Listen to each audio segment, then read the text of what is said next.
Hello, I'm Dr. Helen PENSANTI, and welcome to Doctor, where medical conversation meets everyday understanding for you and your health. Today, we're going to be talking about a condition that affects over 1 billion people worldwide. It's called migraine. More than just a headache, migraines is a disabling brain disorder that can disrupt lives, careers, families. And to help us understand the causes, the symptoms, and breakthrough treatments, we're joined by our expert in regenerative and integrative medicine, Dr. Bryn Henderson. Welcome. Well, thank you, Dr. PENSANTI. It's great to be here. All right, let's start from the beginning and just would like to give an update on myself. I've been practicing medicine for 40 years and not once have I helped a migraine patient. So I'm leaning to you to not only tell our audience, but to teach me what I've done wrong.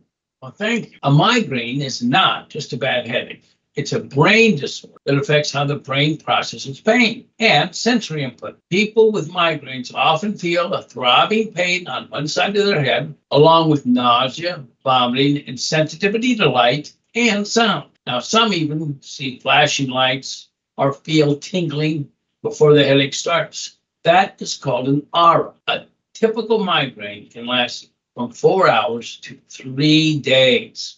Do migraines run in families? Yes, absolutely. Migraine has a strong genetic link. In fact, up to 60% of the risk is inherited. There are even specific genes, we can get into them, that make nerve cells in the brain more excitable. This can trigger migraine attacks. Some rare types, like hemiplegic migraine, causes temporary weakness on one side of your body. They're directly caused by single gene mutations. Oh, wait a minute. That sounds like a TIA. The difference is that this isn't a vascular issue. It's not a lack of blood supply. Okay, so what's happening inside the brain during the migraine if it's not vascular blood supply? Think of it like a power surge. First, there's a wave of overactivity that spreads across the brain, and we call this cortical spreading depression. This wave affects blood vessels, nerves, and triggering pain. Then the trigeminal nerve, a key pain nerve in the face, releases chemicals which cause blood vessels to swell and the nerves become inflamed. That's what creates the pounding pain and other symptoms of the migraine. All right, so what are the most common symptoms people should look out for? The key signs are one-sided. One-sided throbbing of the headache gets worse with movement, plus nausea, vomiting, and sensitivity to light or sound. About 1 in 4 people also experience an aura. These are warning signs like seeing zigzag lines or feeling numbness before the pain starts. Children might have different symptoms, like stomach aches or dizziness. In fact, the criteria here, if I could just sneak in here a little bit, the diagnosis is made because you follow the criteria of the International Headache Society.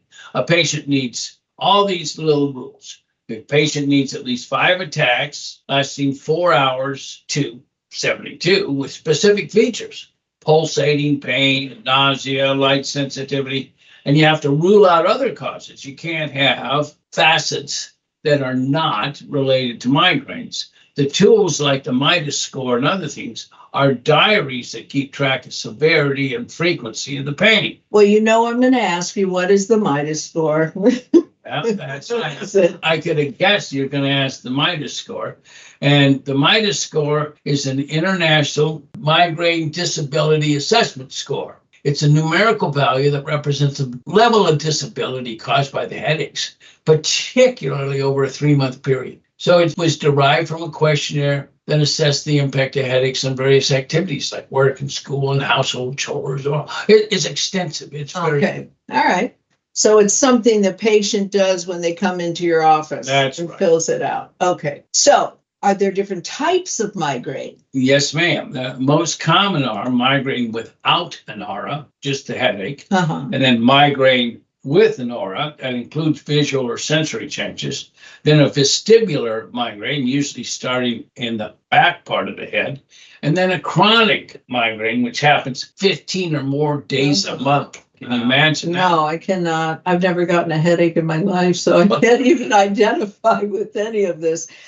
How do you treat migraines when it's happening? Because usually Okay, the that's patients come in the middle of it. For quick relief, we use medications. Those triptans are gold. They're new medicines called GPONs are also extremely effective. What is the name of it? I don't know this new That's GPANs. a class of drugs. Mhm. So GPANs are a type of medicine designed specifically to help treat and prevent migraines. That means they work by blocking the action of a chemical, and in this case, it's the one that causes the pain. So GPANs are the first medicine of this kind to be taken as tablets rather than injection. You can use them to treat migraine attacks, and they can be a good option for people who can't take triptan medications. Some people also benefit from the anti-nausea medications. In severe cases, an IV treatment with magnesium, B vitamins can help.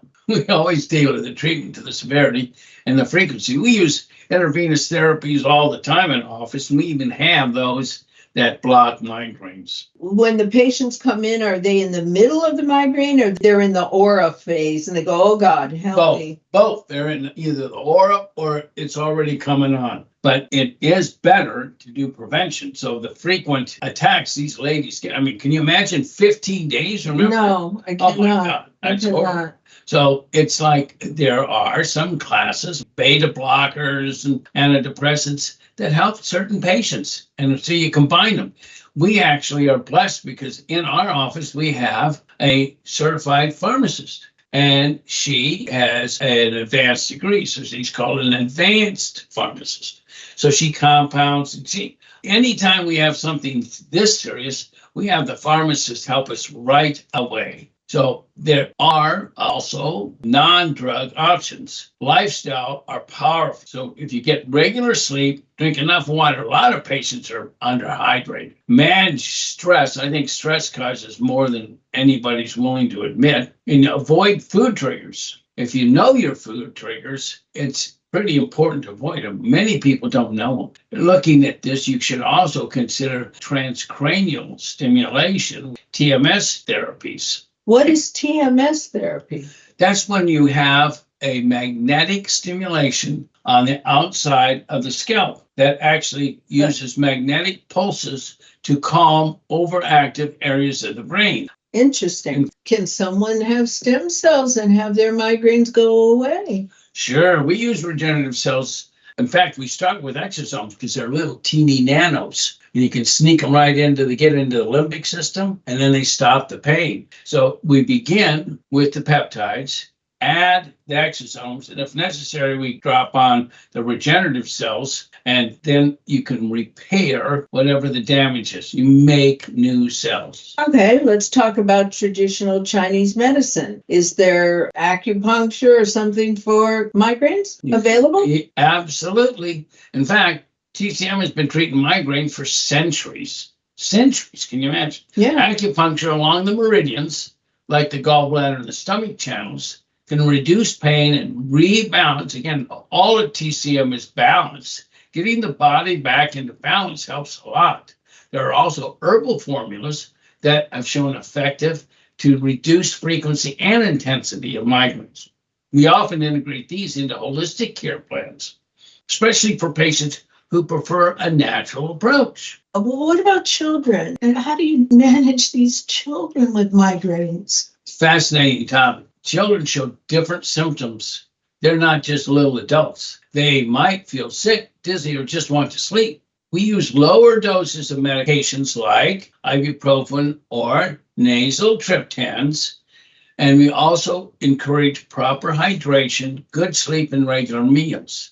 Preventive meds are used cautiously, and lifestyle changes are especially important. All right, so I've had 3 patients so far that I've sent to a neurologist that knows how to do the treatment of Botox in the scalp, and all of them said their migraines went away for 8 months. That's so easy because they're superficial. Yeah. And so, since the nerve's superficial and Botox is a paralytic, it will absolutely stop the chronicity of migraines. And it works very well. So, I agree with the neurologist. All right. So let's now go back to our mnemonic for migraines. And that's really easy. The migraine relief is All right. M stands for? Monitor your symptoms. Use a diary or app to track when headaches happen and what might be triggering them. I. Identify your triggers. These can be anything from certain foods and stress to hormonal changes and a lack of sleep.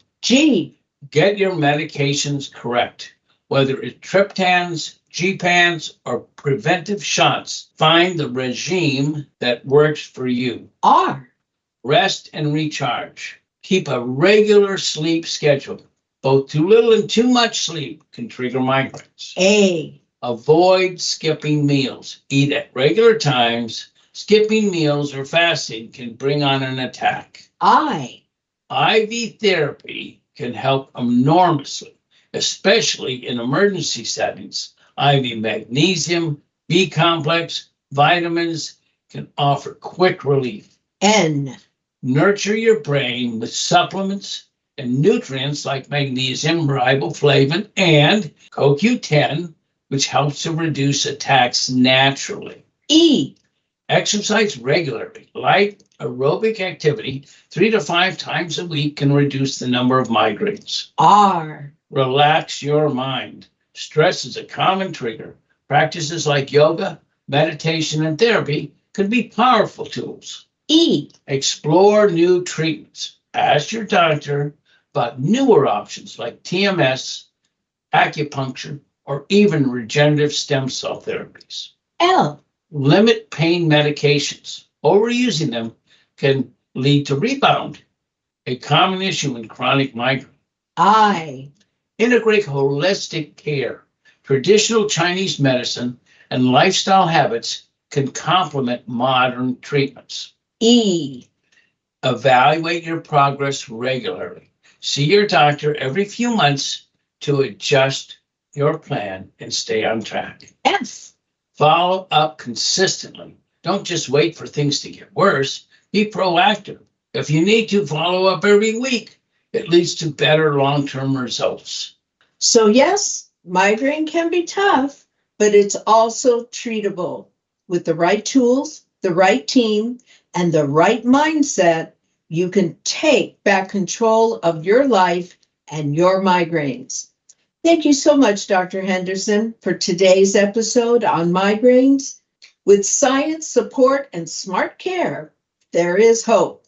For our listeners, if you or someone you love is battling migraines, have them talk to their doctor. Relief is possible. If you would like to see Dr. Bryn Henderson in person, I encourage you to call 714-639-4013. His office is at 615 East Chapman Avenue in Orange, California. That's in Orange County, California.